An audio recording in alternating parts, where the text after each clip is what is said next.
So I hope every one of you in the audience that's in HR doesn't think black and white. You know, in black and white, you tend to get to no first and not yes.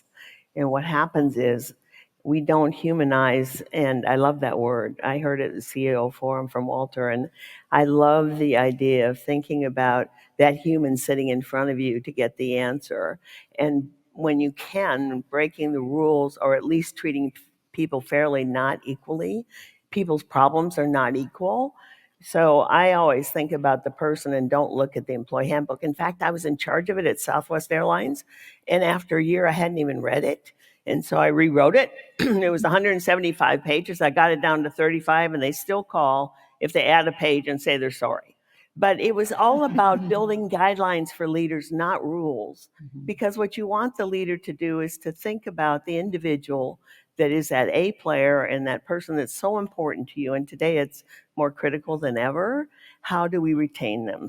So for example, I had an individual who came to see me who happened to be a pilot, and he told me that he was having to leave for 90 days to go to Boston Children's Hospital for his child to have. She had a life-threatening disease. She had leukemia, but a type that only Boston Children's could help him with, and he lived in New York. So he asked if he could take a 90-day leave. He had only been there a year and a half. He didn't have the PTO time, but there was absolutely no reason I wouldn't pay him. We paid him. I approved it. I didn't tell anyone. He came back, and his daughter did, in fact, she achieved all the success they had hoped, and she came back.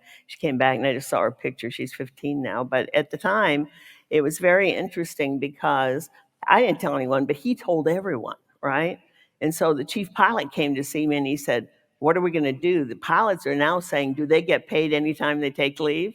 I said, "This is what you tell them. You tell them if any child of theirs has a life-threatening disease, has to go and live somewhere away from their main home, we'll pay them too." And the chief pilot said, "Oh, great." Because that's what you have to do. And I will tell you, you need to do it now more than ever. So I don't like hiring HR people that, okay, anybody I know in the audience that might have initials behind their name. Instead of telling me stories, I'll never hire one without telling me a story about how they broke a rule for an employee.